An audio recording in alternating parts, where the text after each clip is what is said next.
आप देख रहे हैं श्री हरि कृपा आश्रम चैनल। संस्थापक स्वामी श्री हरि चैतन्य पुरी जी महाराज।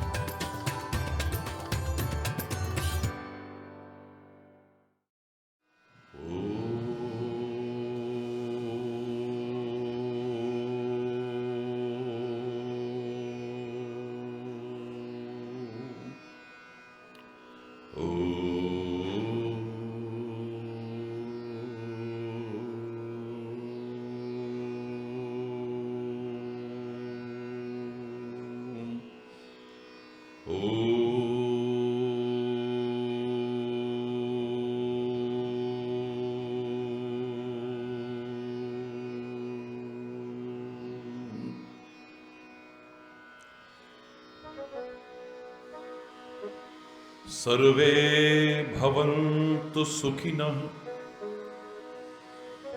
सर्वे सन्तु निरामया, सर्वे भद्राणि पश्यन्तु, मा कश्चित् दुःखभाग् भवेत्। ॐ शान्तिः शांति शांति। ओ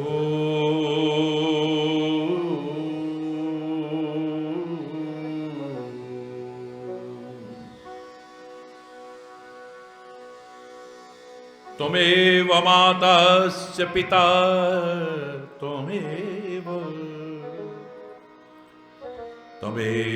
बन्धुश्च सखा त्वमेव विद्या द्रविणं त्वमेव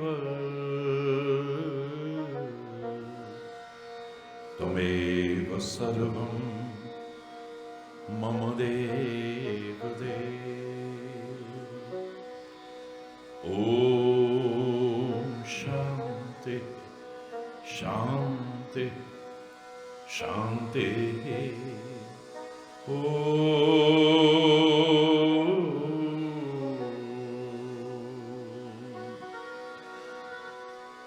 चैतन्य शाश्वतं शान्तं व्योमातीतं निरञ्जनं नादबिन्दु कलातीतं तस्मै श्री गुरुवे नमः। ॐ शान्ति शान्ति शान्ति। ओ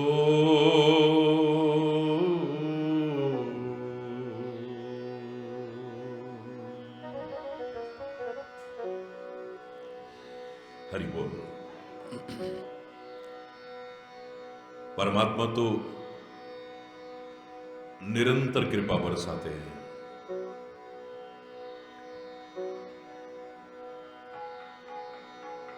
भक्त स्वीकार भी करते हैं, सुनते हैं तेरी रहमत दिन रात बरसती। हरि बोल।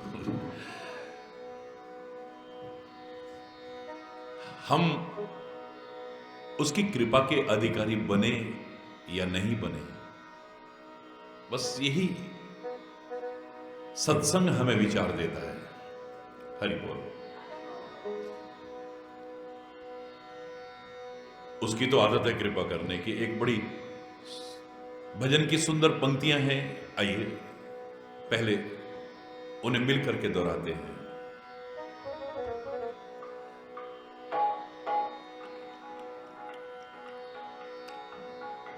कृपा की न होती जो आदत तुम्हारी, कृपा की न होती जो आदत तुम्हारी, सूनी ही रहती अदालत तुम्हारी।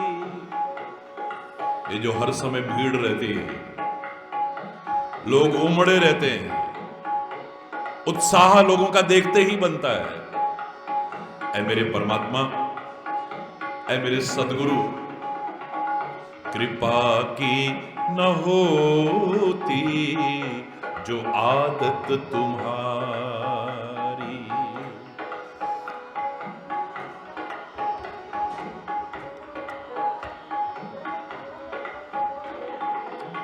तो सूनी ही रहती अदालत तुम्हारी, सूनी ही रहती अदालत तुम्हारी, कृपा की न होती जो आदत तुम्हारी,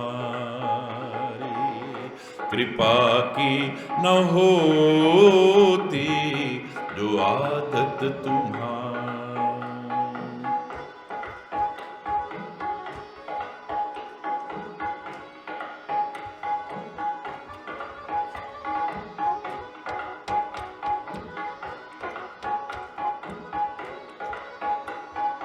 हरि बोल।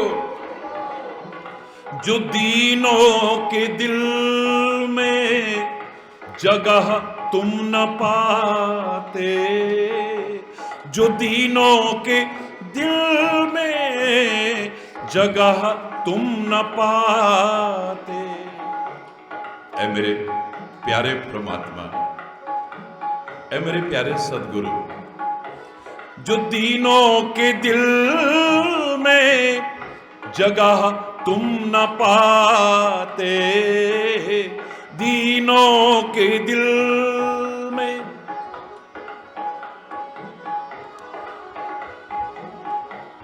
किस दिल में होती हिफाजत तुम्हारी, तो किस दिल में होती हिफाजत तुम्हारी, कृपा की न होती जो आदत तुम्हारी, कृपा की न होती आदत तुम्हारी।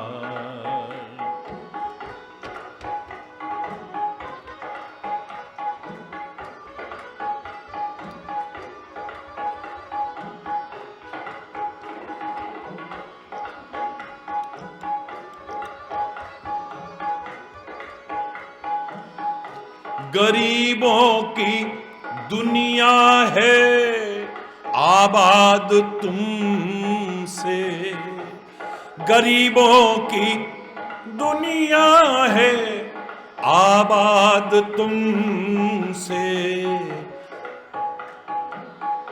गरीबों से ही बादशाहत तुम्हारी, गरीबों से ही बादशाहत तुम्हारी, कृपा की न होती जो आदत तुम्हारी, कृपा की न होती जो आदत तुम्हारी।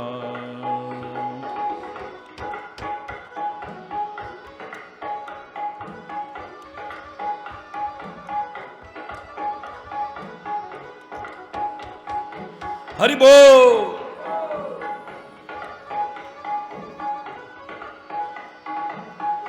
न मुलजिम ही होते न तुम होते हाकिम, मुलजिम ही होते न तुम होते हाकिम, न घर घर में होती इबादत तुम्हारी, न घर घर में होती इबादत तुम्हारी, कृपा की न होती जो आदत तुम्हारी, कृपा की न होती जो आदत तुम्हारी।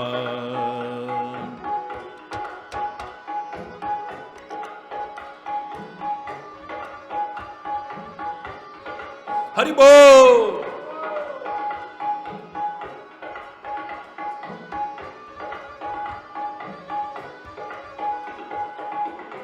तुम्हारी उल्फत के द्रग बिंदु हैं ये।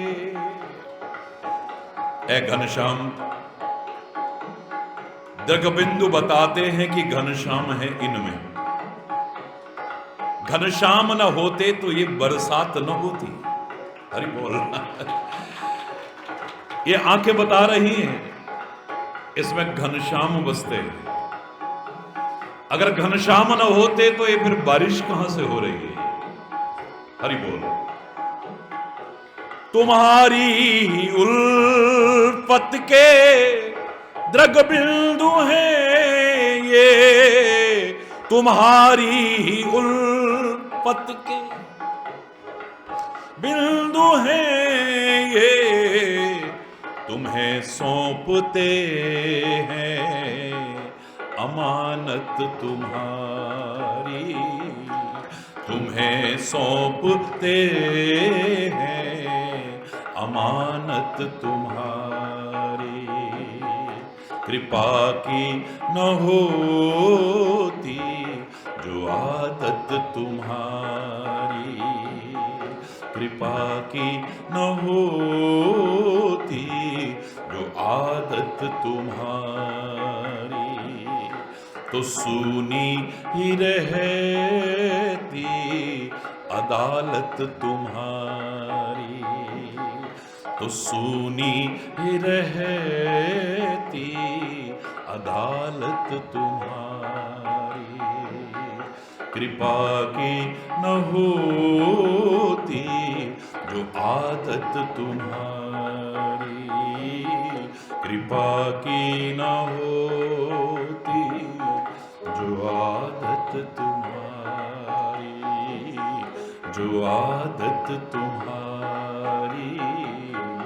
जो आदत तुम्हारी।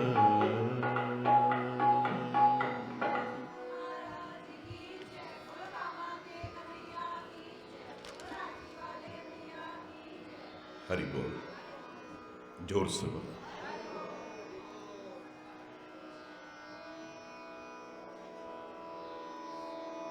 परमात्मा दयालु भी हैं, परमात्मा कृपालु भी हैं।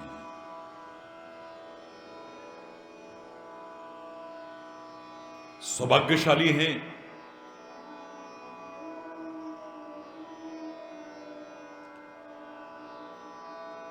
उनकी दया, उनकी कृपा हमें मिले।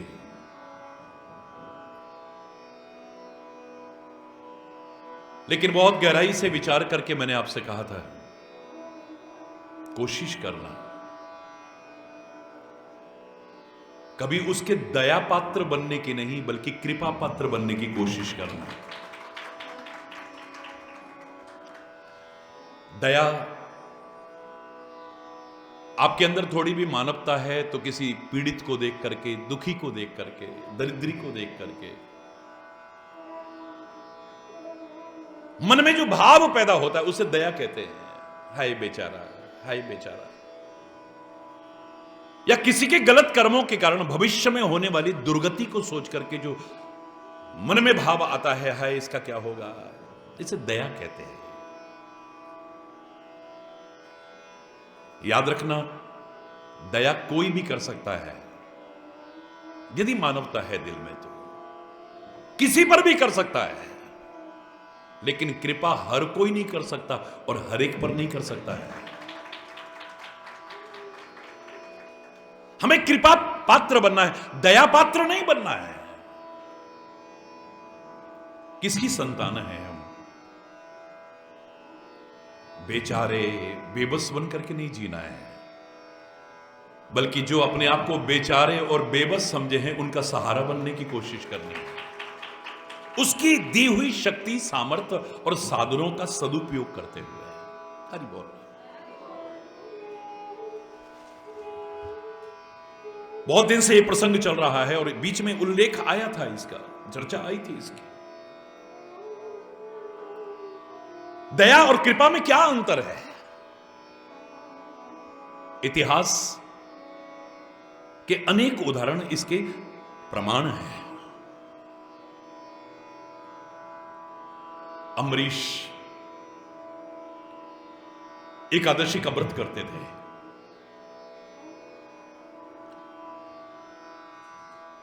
पारण करने से पहले संतों को, ब्राह्मणों को, दीन दुखियों को कुछ अर्पित करके तब अपने व्रत का पारण करते थे। एक बार संयोग से दुर्वासा ऋषि आ गए शिष्यों के साथ में। महाराज ने बहुत स्वागत किया, सत्कार किया, सम्मान किया, अपने सौभाग्य की सराहना की और प्रार्थना की, हे मुनिराज, मैंने एकादशी का व्रत किया है, उसका पारण करना है, कृपया आप हमारा आतिथ्य स्वीकार करें।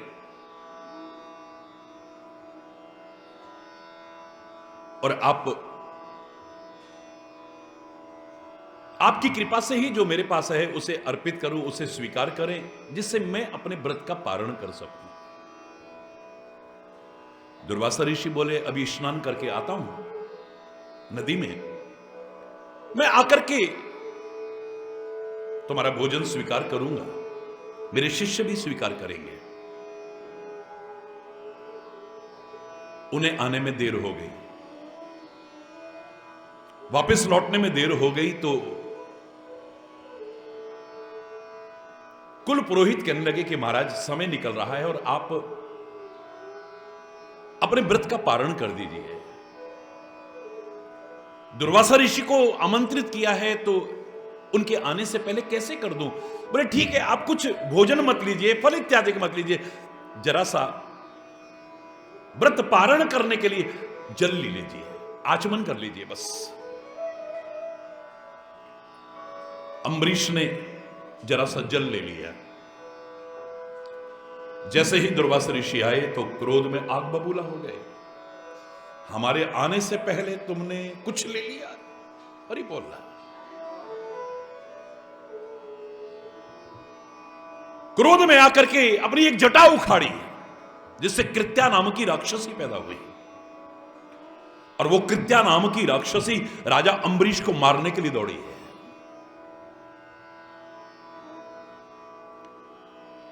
ये ऐतिहासिक उदाहरण बड़े ध्यान से सुनिएगा।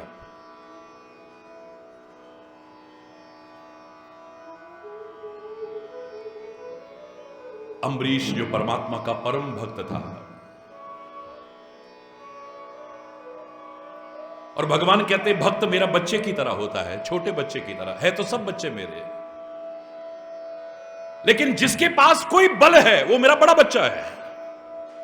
ज्ञान का बल हो, धन का बल हो, पद का बल हो, तपस्या का बल हो, कोई भी बल जो अपने अंदर मानता है वो मेरा बड़ा बच्चा है। लेकिन मां जितना छोटे बच्चे का ध्यान रखती है उतना बड़े बच्चे का ध्यान नहीं रखती है, याद रखें। बड़े बच्चे को तो अच्छा भी नहीं लगता अगर कोई ध्यान रखे तो। बेटा देर हो गई, क्यों, मैं बच्चा हूं क्या, खो जाऊंगा, हरि बोल रहा।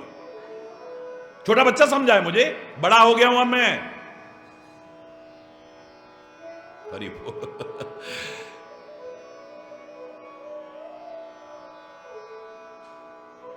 एक क्षण का विलंब किए बिना भगवान का चक्र चल गया है, क्योंकि भक्त का से कितना प्यार करते हैं प्रभु।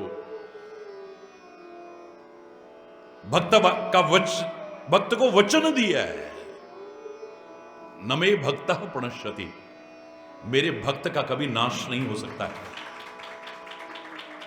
कदम कदम पर रक्षा करता हूं उसकी मैं। और मैं ही नहीं, करोड़ों लोगों ने अनुभव किया है इस चीज का, कैसे रक्षा करते हैं मेरे गुरुदेव, मेरे परमात्मा कदम कदम पर रक्षा करते हैं हमारी। मेरे भक्त का कहीं नाश न हो जाए, चक्र चला दिया है। कृत्या नाम की राक्षसी को मारा और दुर्वासा ऋषि के पीछे अब चक्र चल रहा है। और दुर्वासा ऋषि आगे आगे, चक्र पीछे पीछे। मेरा उद्देश्य मात्र कथा सुनाना नहीं है, इसकी गहराई में जाइएगा। दुर्वासा ऋषि भी कोई छोटी मोटी चीज नहीं है।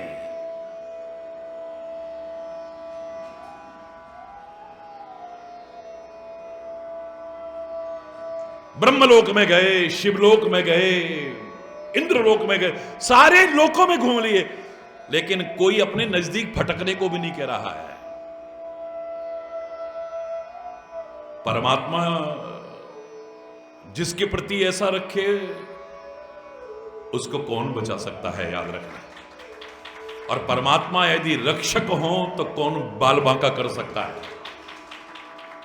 किसी ने अपने पास बैठने को भी नहीं कहा है, कहीं गेहूं के साथ गुण भी ना पिस जाए। आखिर में हार करके दुर्वासा ऋषि भगवान के चरणों में गए। त्राहिमाम त्राहिमाम त्राहिमाम त्राहिमाम, रक्षा करो प्रभु, प्रतीक्षा करो, रक्षा करो। भगवान बोले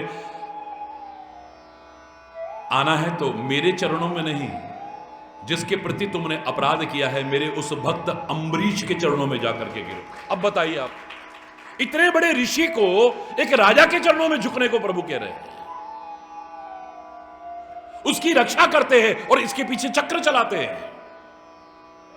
भगवान भेदभाव करते हैं, उसके भेदभाव का कारण हम बनते हैं, भगवान भेदभाव नहीं करते हैं। हमारे कर्म, हमारे आचरण, हमारा स्वभाव, हमारा जीवन, जिसे रामायण में कहा यद्यपि समन ही राग न रोषु, वो तो समदर्शी हैं, न किसी के प्रति राग है न किसी के प्रति रोष है, सब समान है, सब उनकी औलादे हैं सारे हैं। तदपि करहि सम विषम विहारा, लेकिन फिर भी उनका व्यवहार सबके प्रति अलग अलग होगा। क्यों? भगत अभगत हृदय अनुसारा,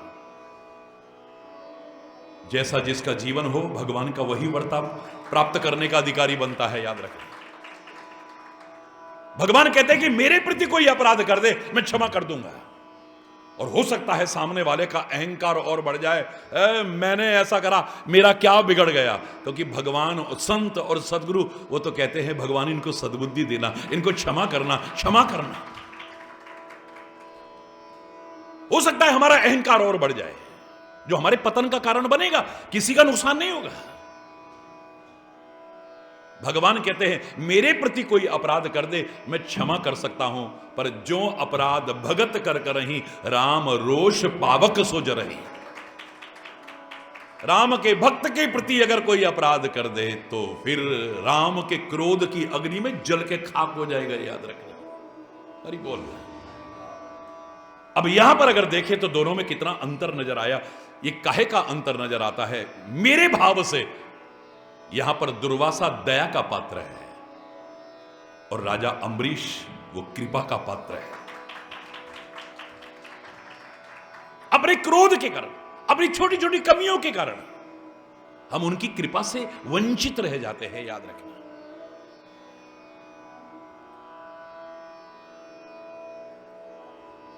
यही तो कहा था विश्वामित्र राजऋषि है, यही सुनने को मिलता है। बड़ा गुस्सा आता था, मुझे ब्रह्म ऋषि क्यों नहीं कहते हैं। यहां तक कि अगर इतिहास आपको मालूम हो तो गुस्से में आकर के वशिष्ठ के 100 पुत्रों का वध किया था विश्वामित्र ने, मार दिया जान से।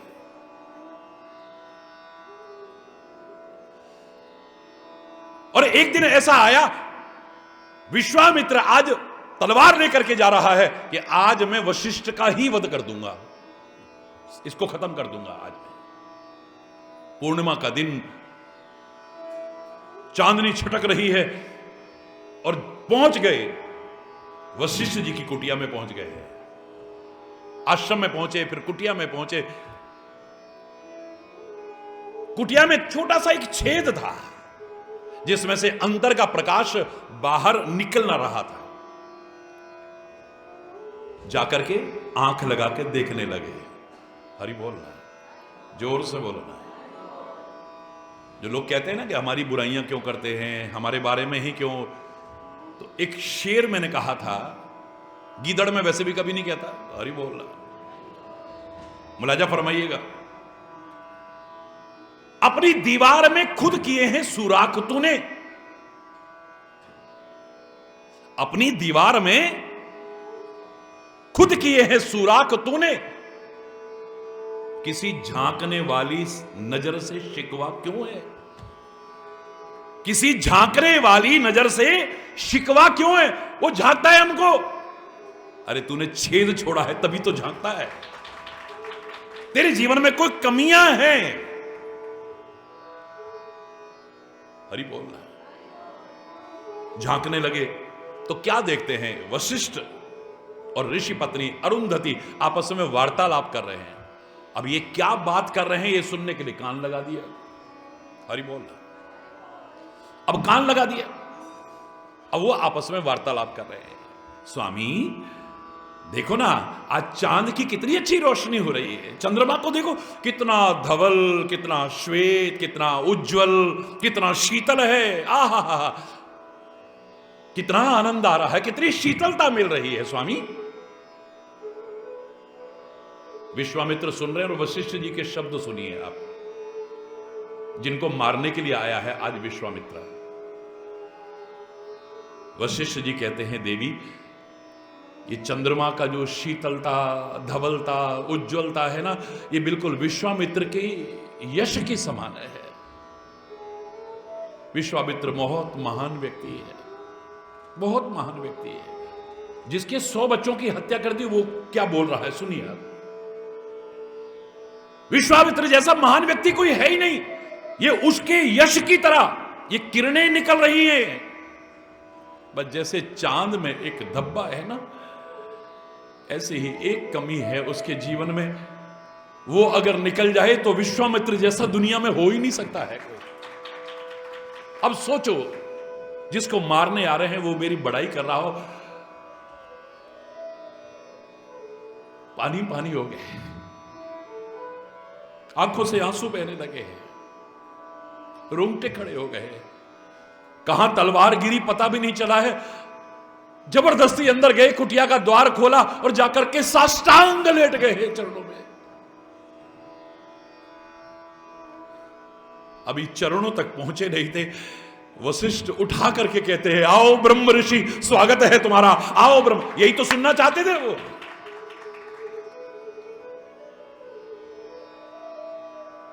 छोटी छोटी कमियां हमें सारी अच्छाइयों पर मिट्टी डाल देती है। वो कहते हैं ना, बिल्कुल कई बार ऐसा हम कर लेते हैं, सब कुछ अच्छा करा पर जरा सा ऐसा कुछ किया कि जैसे हाथी ने नहा धो करके कीचड़ डाल दिया, मिट्टी डाल, ऐसा कर लेते हैं हम लोग। हरि बोल।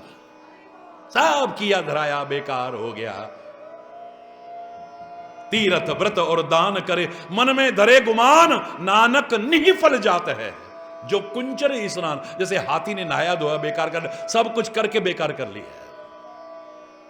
अरे बोलना। याद रखना, कोई हमें मार नहीं सकता है। कई बार कहा है मैंने, बाल बांका नहीं कर सकता हमारा कोई नहीं मारता। हमारी कमियां मारती हैं हमें, हमारी कमजोरियां मारती हैं। कोरोना काल में देखा ना आपने, त्राही त्राही मची हुई थी, त्राही त्राही मची हुई थी, लेकिन उससे प्रभावित कौन हुआ? जिसके अंदर कमजोरी थी। अंग्रेजी आए ना आए, एक दो शब्द तो सब सीख गए थे। इम्यूनिटी जिसकी सही थी, रोग प्रतिरोधक क्षमता जिसकी सही थी, जिसके अंदर ये ताकत थी, उसका बाल बांका नहीं हुआ। हरि बोल रहा। जिसके अंदर वो कमजोरी थी उसको पकड़ लिया। कितने वायरस फैले हुए हैं, कितने कीटाणु हैं, कितने रोगाणु हैं, पर हर एक पर असर क्यों नहीं करते हैं? जहां कमी होगी वहीं तो होगा ना। हरि बोल रहा।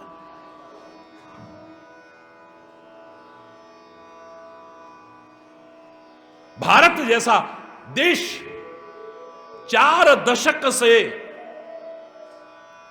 आतंक की पीड़ा को झेल रहा है?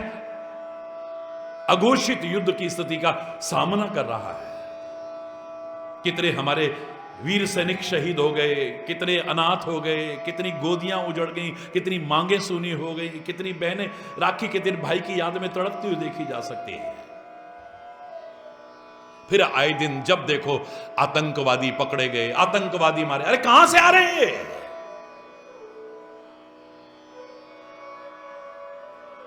जहां पर सिक्योरिटी टाइट होगी वहां से एंटर करेंगे क्या?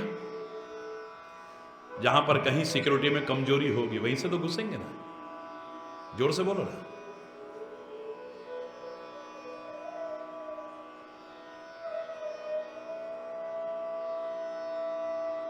या हमारी जो कमजोरियां हैं, हमारे अंदर रहने वाले उनका जो सहयोग करते हैं, हमारी कमजोरियां।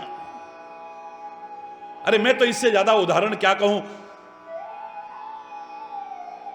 महाभारत का वो युद्ध याद करिए।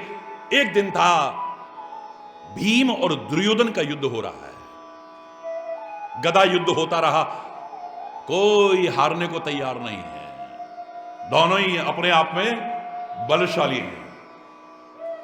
दुर्योधन भी बलदाऊ भैया का सिखाया हुआ है, कोई मामूली तो है नहीं। भीम तो ताकतवर है ही, कोई किसी का बाल बांका नहीं कर रहा है। आखिर में द्वंद्व युद्ध प्रारंभ हो गया गदा युद्ध के बाद, लेकिन कोई एक दूसरे को पछाड़ नहीं पा रहा है। जब लंबा समय हो गया, श्री कृष्ण ऊंची जगह पर खड़े होते हैं, भीम की तरफ इशारा करते हैं, यहां मार, यहां मार, यहां मार, इशारा करते, जांग की तरफ हाथ मार के इशारा करते हैं। क्यों? गांधारी ने जब अपनी आंख की पट्टी खोलनी थी, उसने कहा कि मेरे को यह वरदान मिला है कि मैं जिसकी तरफ दृष्टि डालूंगी वो वज्र की तरह हो जाएगा। अब पुत्र मोह से बढ़ के क्या है, उसके लिए बेटा तू आ जाना सोवे, पर नंगा होकर के आना, बिल्कुल नग्न होकर के आना। मैं जैसे ही पट्टी खोलूंगी तेरे को देखती जाऊंगी, वज्र की तरह हो जाएगा, तेरा कोई बाल बांका नहीं कर सकता है। ठीक है मां, प्रातःकाल बिल्कुल नग्न होकर के आ रहा है, पर पांडवों के रक्षक श्री कृष्ण रास्ते में मिल गए। हल्का हल्का अंधेरा है। अरे अरे अरे दुर्योधन, कहां जा रहे हो नंगे होकर के? हे भगवान, शर्म नहीं आती तुमको? अब क्या जवाब दे? ओ मां, अरे चाहे मां हो भाई, छोटा बच्चा होता तो कोई बात नहीं, अब तू जवान है, अपनी मां के सामने भी नग्न होकर के जाना, ये तो बड़ा एक अपराध है, शर्म है ये। अब क्या करूं? बोले पत्ते वत्ते ले ले, ढक ले अपने आप को, शर्म करो कुछ तो यार। वहीं से पत्ते वत्ते तोड़े, अपने आप को लपेट लिया, गया। मां ने पट्टी हटाई, जैसे जैसे देखती गई वज्र की तरह होता गया। पर जब इस हिस्से पर नजर गई, सिर पे हाथ मार लिया। बोले धत तेरे की, ये क्या किया तूने? बोले ओ कृष्ण, ओ ये हिस्सा कमजोर रह गया है। बस पता लगते ही भीम ने यहां मारा, खींच के फाड़ करके रख दिया है। भीम नहीं मार रहा है, दुर्योधन की कमजोरी ने मारा है उसे। कोई किसी का बाल बांका नहीं कर सकता, हमारी कमजोरियां मारती हैं, याद रखना। पुराने जमाने में डकैत लोग होते थे, सेना को चैलेंज करके आते थे, हम इतने बजे डकैती डालेंगे। सुने हैं किससे? पुराने लोग बैठे हैं यहां पे, पुराने लोगों ने सुने होंगे। और बिल्कुल उस टाइम पे आते थे, कोई पकड़ नहीं पाता था उनको, सबके बीच में आते थे और डकैती डाल के चले जाते थे। आखिर में कैसे पकड़े जाते थे? बोले वहां पे शाम को ना मुजरा देख रहे होते हैं, वो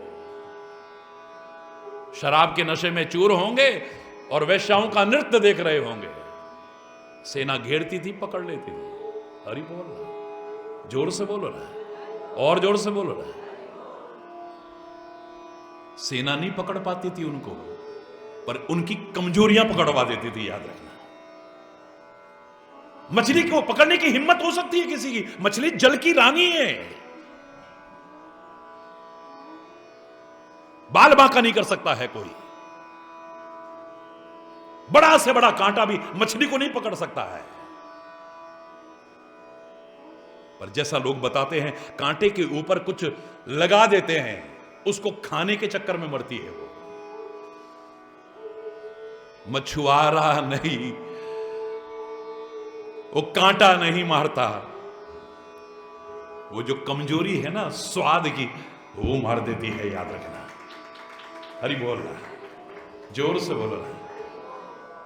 कोई हमारा बाल बांका नहीं कर सकता है, हमारी कमजोरियां मारती है। ये दीपक की लौ काहे के लिए है, बताओ ना मुझे। किसी को मारने के लिए है क्या? अरे ये तो तिल तिल करके दीपक जलता है, अपने घर को अंधेरे में रखता है, लोगों का मजाक सहन करता है। देखो दीपक तले अंधेरा, देखो दीपक तले अंधेरा।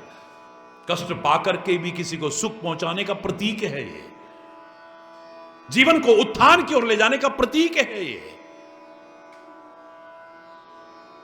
प्रकाश देता है, अंधकार से उबारता है, ठोकरों से बचाता है ये दीपक। लेकिन ये दीपक किसी की मौत का कारण भी बन जाता है। ये दीपक नहीं मारता है, उसको दीपक की लौ बड़ी अच्छी लगती है, वो मंडराने लगता है इस पे। कौन है वो? पतंगा कहते हैं उसे। क्षमा पर परवाना मंडराने लगता है, जो कहते हो आप। क्षमा माने दीपक की लौ, परवाना यानी पतंगा। उस दीपक पर जो पतंगा मंडराता है, मंडराते मंडराते अपनी जान से हाथ धो जाता, जल करके खाक हो जाता है। दीपक नहीं जलाता, उसकी आंखों को जो उसका रूप अच्छा लगता है, ये कमजोरी मार जाती है, और कोई नहीं मार सकता।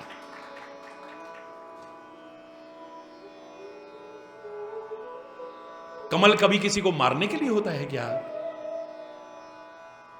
सूर्योदय हुआ, कमल खिल गया, सूर्यास्त हुआ, कमल की पंखुड़ियां बंद हो गई।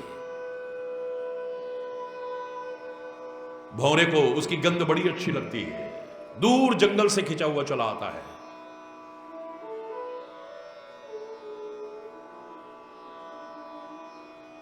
तभी तो एक कहावत बनी थी, मेढकी को जुकाम हो गया।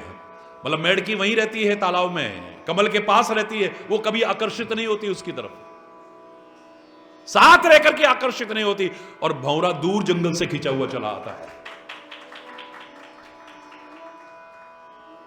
आता है, कमल पर बैठता है, गंध लेता है, उसे होश ही नहीं रहता कि कब शाम हो गई और कमल की पंखुड़ियां बंद हो गई।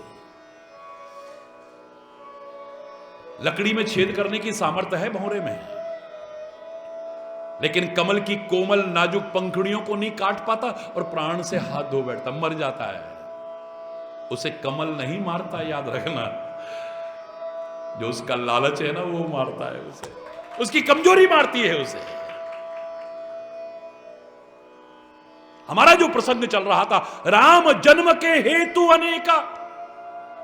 अनेक कारण है राम जन्म के, और उसमें राजा प्रताप भानु का किस्सा चला। कल जिसका अंतिम चरण आप सुन रहे थे, इस प्रसंग, इस उदाहरण का, तो वो कपटी मुनि उसका बिल्कुल सर्वनाश करने का कारण बन जाता है। कपटी मुनि ने नाश नहीं करा, याद रखना। ढोंग, पाखंड, अंधविश्वास का विरोध करना चाहिए, लेकिन इस बात को नकार नहीं सकते, ढोंगी, पाखंडी, अंधविश्वास को बढ़ावा देने वाला जितना दोषी है, उतना ही इन बातों को बढ़ावा देने वाला भी दोषी है, याद रखना। जरा किसी ने मुंडी बनाई, जय माता दी, जय माता दी, जय माता दी, जय माता दी, जरा किसी ने हरि बोल, जरा किसी ने यूं करा, सेब निकल के जय हो भगवान, जय हो, और ये तो बड़ी सिद्ध पुरुष है, हरि बोल। जरा यूं करा, बबूती निकल गई, जरा यूं किया, सिंदूर निकल गया, जरा यूं किया, दूध निकल गया, हरि बोल। ढोंगी, पाखंडी जितने दोषी हैं ना, इनको बढ़ावा देने वाले भी उतने ही दोषी हैं, याद रखना। हम लोग, अरे तुम आए, अच्छा तुमने प्रणाम करा, बड़ी अच्छी बात है, उनकी बातें सुन ली, बड़ी अच्छी बात है, लेकिन उन्होंने कहा मांगो। अब क्या मांग रहे हैं? जरा मरण दुख रहित तनु। हमको कभी बुढ़ापा ना आए महाराज। अरे महाराज खुद बुढ़े हो जाएंगे, तेरे को छोड़ेगी क्या? अरे बोल जरा मरण, मृत्यु ना हो मेरी कभी। बोले मृत्यु लोक में तो ये तो रिटर्न टिकट, पैदा होते ही रिटर्न टिकट कंफर्म हो गई थी, वो तो हाथों हाथ। भगवान के अवतार भी आए हैं तो उनको एक दिन जाना पड़ा है। फर्क इतना हो सकता है कि मृत्योर मां अमृतम गमय, इस मृत्यु से तू अमृतत्व की ओर आगे बढ़ सकता है। कुछ ऐसे कर्म करके जा, तू मर करके भी नहीं मरेगा, लोग अमर शहीद कहेंगे तेरे को। अपने शहीदों को हम कभी कह सकते हैं मर गए? अपने संतों को कह सकते हैं हम कभी मर गए? महापुरुषों को कह सकते हैं कभी मर गए? मैं तो हर धर्म का सम्मान करता हूं, धर्म तो एक ही है, लेकिन आज जो लोगों ने बना लिए मैं सबको नमन करता हूं, मेरा किसी से कोई विरोध नहीं है। लेकिन एक व्यक्ति ने कहा हमारे प्रॉफिट मरकर के जिंदा हो गए थे। आपका कोई संत है जो मर के जिंदा हुआ हो?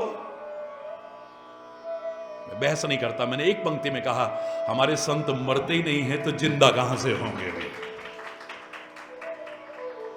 उनके लिए मरना शब्द आता ही नहीं, कि शरीर आया है एक दिन जाएगा, चाहे राजा रंक फकीर, फर्क इतना है एक सिंहासन चढ़ गए एक बंधे जंजीर। अब ये क्या मांग रहा है? अरे कुछ ऐसा मांगो है?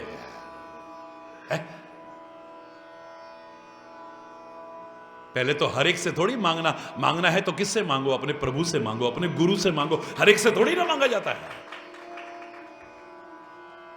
क्या कहा था उस भिखारी ने जो गया था बादशाह के यहां, वो नमाज अदा कर रहा था तो वो वापस जाने लगा। नमाज पूरी हुई, इबादत पूरी हुई, उसने मुड़ के देखा एक फटे हाल जा रहा है। ए कौन हो तुम? बोले भिखारी हूं जहां बना। क्यों आए थे? बोले भीख मांगने आया था जहां बना। वापिस क्यों जा रहे हो? बोले जहां पर ना थोड़ी देर पहले आपको ऐसे भीख मांगते देखा था मैंने। वो तो मैं खुदा से खैर मांग रहा था। मांग तो रहे थे ना, जब तेरे जैसे को दे सकता है क्या मेरे को नहीं दे सकता? वो जो बादशाह की इच्छाएं पूरी कर सकता है, मुझ गरीब की इच्छाएं पूरी नहीं।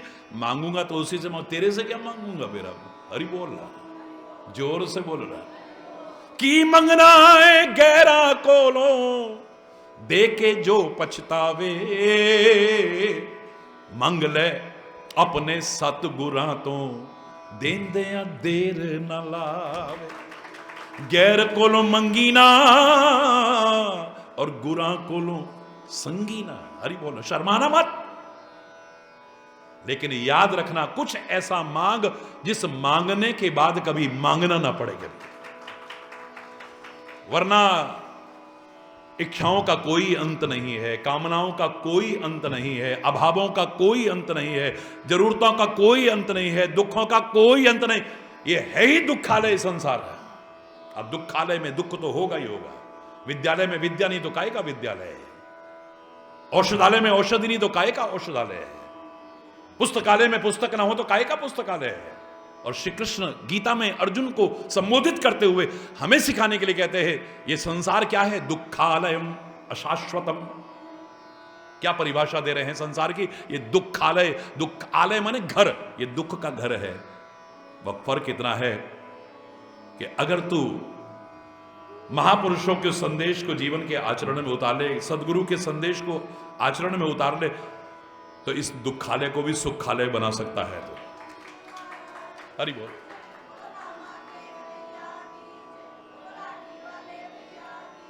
हरि बोलना, जोर से बोलना। अब ये क्या मांग रहा है? देखो आप, जरा मरण दुख रहित, दुख ना आए मेरे को कभी भी।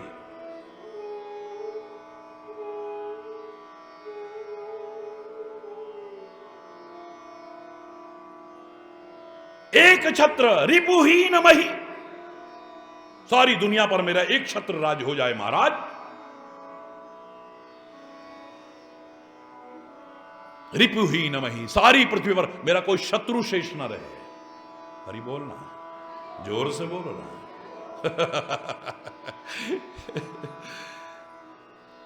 राज कल्प सत होए, 100 कल्पों तक मेरा राज हो। 100 कल्प।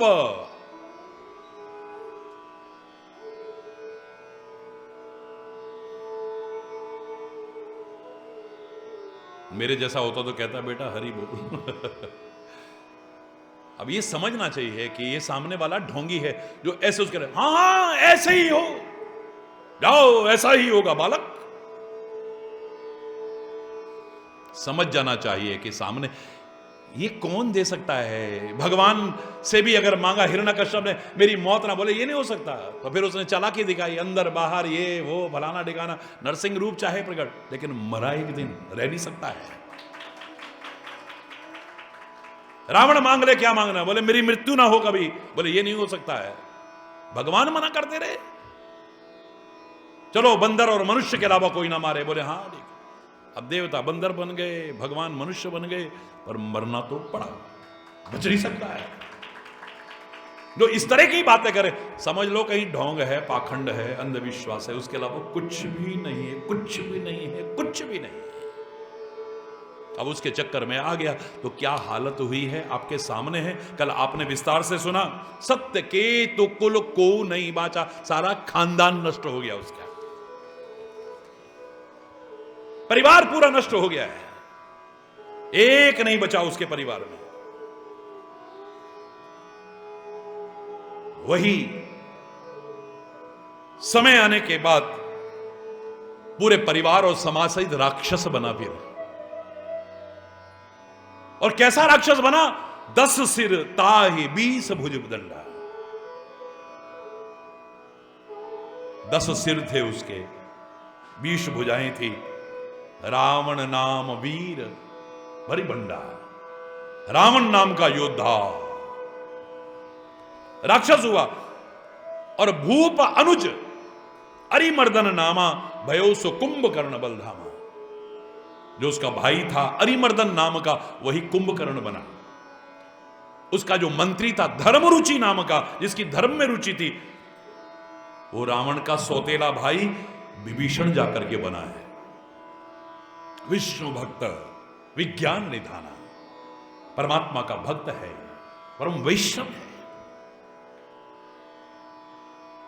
आप जो वैष्णव की परिभाषा देते हैं या मानते हैं, मैं कभी भी विरोध नहीं करूंगा, क्योंकि हरि चैतन्य का काम किसी भी वक्तव्य के द्वारा वाद पैदा करना या विवाद पैदा करना नहीं है। मैं बार बार कहा करता हूं, मैं वाद विवाद पैदा करने नहीं आया, मैं तो समाज में एक मधुर संवाद पैदा करने आया हूं। आपको प्रणाम, आप जो वैष्णव की परिभाषा समझते हैं, जो पहचान समझते हैं, प्रणाम। लेकिन महापुरुषों ने वैष्णव की जो परिभाषा दी है, जो विष्णु की भांति विनम्र हो जाए वही वैष्णव हो सकता है। विष्णु और विष्णु के अवतार, इनकी विनम्रता देखिए आप। ब्राह्मण देवता छाती पे आके लात मार रहे हैं तो पूछ रहे हैं, हे ब्राह्मण देवता, तुम्हारे पैर में चोट तो नहीं लग गई? क्या बात है, क्या बात है, क्या बात है, है? हमें तो जरा से बेवजह हम तो ऐसे आ जाएंगे, बाप रे, कुछ नहीं हो तो। जो कुछ होता है ना, उसमें विनम्रता होती है, सरलता होती है, सादगी होती है। वो किसी का सम्मान गिराने की कोशिश नहीं करता कभी, किसी को नीचा दिखाने की कोशिश नहीं करता कभी। जिन शाखाओं में फल लगते हैं ना, झुकती हैं, वो याद रखना है। ये बादल गोरे गोरे होते हैं, नीले नीले दिखेंगे आपको, लेकिन बहुत ऊंचे होते, बहुत बड़े। भाई जय हो, प्रणाम।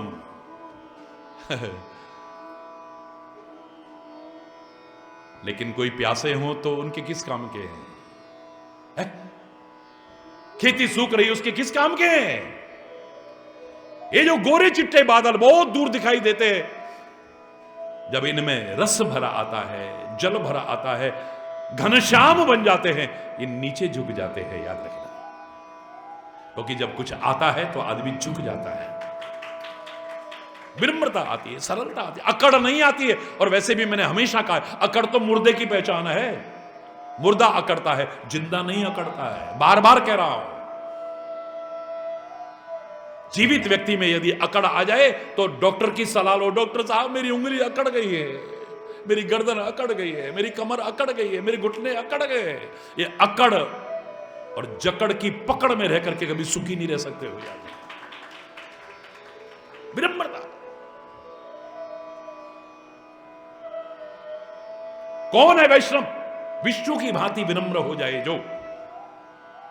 या फिर वो गुजरात के एक संत ने क्या परिभाषा दी थी, आहा, रोंगटे खड़े हो जाते हैं। वैष्णव जन तो तेणेर कहिए, पीर पराई जाने रे, वैष्णव जन तो। जो किसी के दुख दर्द को न पहचाने वो वैष्णव हो ही नहीं सकता है। कोई संत होता है, पीर होता है, जो किसी की पीर को पहचानता है। पीर माने पीड़ा को पहचानता है, किसी के दुख दर्द को पहचानता है, वही हो सकता है, दूसरा नहीं। वो रावण बना, अरिमर्दन कुंभकर्ण बना, धर्मरुचि नाम का जो मंत्री था वो विभीषण बना, और जो उसके बेटे थे, सेवक थे, वो सारे के सारे राक्षस हो गए। काम रूप माया जानने वाले, खल जिन्स अनेका, कुटिल भयंकर विगत विवेका। और हमारे महापुरुषों ने कहा है, राक्षस का तात्पर्य नहीं कि काले भुषुंड शरीर हो, लंबे लंबे सींग हो, लंबे लंबे दांत हो, और ऐसा हो और भयानक हो। नहीं, नहीं, दोनों तरह का रूप दिखाया है, हमारे लिए भी संदेश दिया है। मां नहीं मात, पिता नहीं देवा, साधुन सन करवा वही सेवा, जिनके ये आचरण भवानी, जानहु ते निश्चर सब प्राणी। जो अपने माता पिता की नहीं मानता है, बड़े बुजुर्गों की नहीं मानता है, संतों महापुरुषों को और उनकी नहीं मानता। को में और की में ज्यादा अंतर नहीं है, एक मात्रा का अंतर है, लेकिन हम को मानते हैं, की नहीं मानते हम। एक मात्रा के अंतर से सारे लाभ से वंचित रह जाते हैं। हम माता पिता को मानते हैं, माता पिता की नहीं मानते। हम संतों गुरुओं को मानते हैं, उनकी नहीं मानते।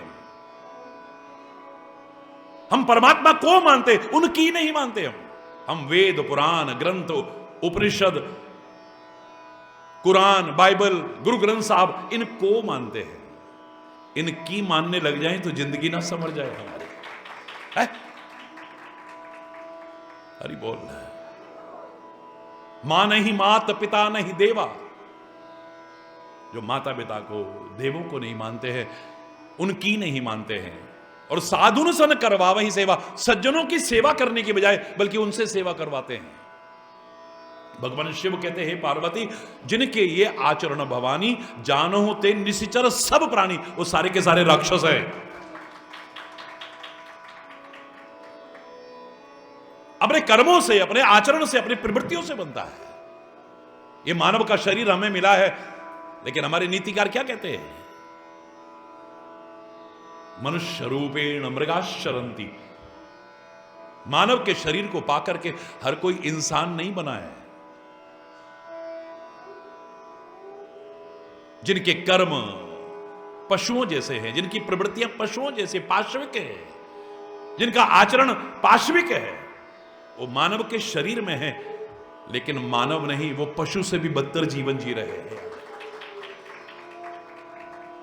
पशुतुल्य विचरण है उनका। वो शैतान है, वो हैवान हो सकते हैं, लेकिन इंसान नहीं हो सकते हैं। आज हम सब कुछ बने हैं। मैं कई बार कहा करता हूं, सब कुछ बने हैं, प्रणाम है आपको, लेकिन काश इंसान भी बन जाते तो जिंदगी ही कुछ और होती। समाज की दिशा और दशा दोनों संवर जाती, बदल जाती, इंसान बन जाते। बहुत पहले मेरी वो रचना आपने सुनी होगी, कहने को तो इंसान है मेरी गली के लोग, पर दिल के बेईमान है मेरी गली के लोग। बड़ी प्रसिद्ध हुई थी उस जमाने में। कहने को तो इंसान है मेरी गली के लोग, पर दिल के बेईमान हैं मेरी गली के लोग। ये गीता पे चल रहे ना ये कुरान पे चल रहे, हिंदू न मुसलमान है मेरी गली के लोग। किसने जलाया आशियां वो बूझ रहे हैं। ये आग किसने लगाई, दंगा किसने भड़काया, हम जांच आयोग बैठाएंगे। खाक बैठाओगे तुम? किसने जलाया आशियां वो बूझ रहे हैं, सब जान के अनजान है मेरी गली के लोग। और पानी में, पानी की जगह आग में घी डाल रहे हैं। अरे बोल रहा है, ध्यान से सुनिएगा, पानी की जगह आग में घी डाल रहे हैं, फिर भी बड़े महान हैं मेरी गली के लोग। छोटी छोटी बातों में ये आपस में लड़ रहे, ये तो बड़े नादान हैं मेरी गली के लोग। कहने को तो इंसान है, तभी तो मजबूर होकर के कहा गया था कि आप जिस धर्म को अपनाते हैं बड़ी अच्छी बात, जिस मजहब को अपनाते हैं बड़ी अच्छी बात है, पर समाज की दिशा और दशा को देख करके ये मजबूर होकर के कहना पड़ रहा है, अब तो मजहब कोई ऐसा भी चलाया जाए जिसमें इंसान को इंसान बनाया जाए, जिसकी खुशबू से महक जाए पड़ोसी का भी घर। फूल इस बगिया में अब ऐसा खिलाया जाए। आग बहती है अब यहां गंगा में भी और यमुना में भी, कोई बतलाए कहां जाके नहाया जाए। हो मेरे प्यार का कुछ ऐसा असर तुझ पर भी, और हो तेरे प्यार का कुछ ऐसा असर मुझ पर भी। इसको कहते हैं प्यार। सुनना जरा, मैं रहूं भूखा तो तुझसे भी न खाया जाए, और तू रहे भूखा तो मुझसे भी न खाया जाए। जिस्म दो हो के दिल एक हो अपने ऐसे, मेरा आंसू तेरी पलकों से उठाया जाए। अब तो मजहब कोई ऐसा भी चलाया जाए जिसमें इंसान को इंसान बनाया जाए। आनंद आ जाएगा जिस दिन हम इंसान बन जाएंगे। हम हिंदू हैं, मुसलमान हैं, सिख हैं, ईसाई हैं, जैन हैं, बौद्ध हैं, पारसी हैं, जो कुछ भी हैं, प्रणाम आपको। लेकिन अंतरात्मा में हम सबको झांकने की आवश्यकता है कि इंसान है कि नहीं। किसी के दुख दर्द को हम पहचानते हैं या नहीं पहचानते हैं? किसी की पीड़ा का एहसास हमें होता है कि नहीं होता है? हरि बोल। आनंद आ जाएगा। अपनी उस कमजोरी की वजह से सर्वनाश हो गया इनका। ये राक्षस रूप में आए और इनके लिए एक बार भगवान ने अवतार धारण किया है। ये सारे के सारे अच्छे कुल में पैदा हुए थे। उपजे जदपि पुलस्त कुल, पुलस्त ऋषि के कुल में पैदा हुए। ये कोई मामूली नहीं। रावण, कुंभकर्ण इत्यादि भी। पावन, जो कैसा कुल है? पवित्र कुल है। अमल, पाप रहित कुल है। अनूप, जिसकी दुनिया में कोई उपमा नहीं दी जा सकती, ऐसा कुल है वो। ऐसे कुल में पैदा हुए हैं। तभी तो कहते हैं आप किस कुल में पैदा हुए ये इतना महत्वपूर्ण नहीं है, लेकिन जीवन कैसा जी रहे हैं ये ज्यादा महत्वपूर्ण है?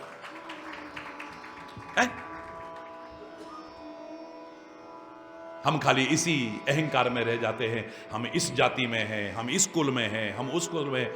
व्यक्ति कुल से महान नहीं बनता है, परिवार से महान नहीं बनता है, पद से महान नहीं बनता है, वैभव से महान नहीं बनता है, कर्मों से महान बनता है। याद रखें, कर्म कैसे जिए, जीवन कैसा जी रहे, आचरण कैसा है, प्रवृत्तियां कैसी हैं, कैसा जीवन जी रहे थे इतने अच्छे कुल में भी। तदपि महीसुर शाप बस भय सकल अगरूप, पाप रहित कुल में पैदा होकर के भी रात दिन पाप करने में लगे हुए।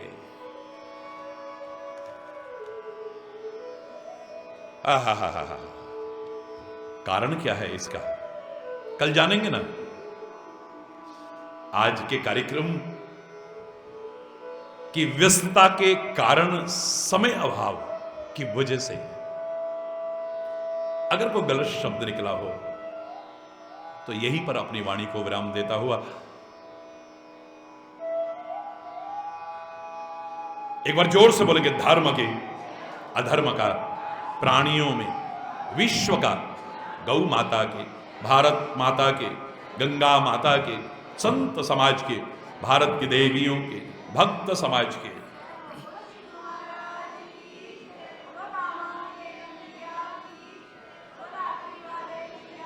बोलो वृंदावन बिहारी लाल की जय। जय श्री राधे श्याम।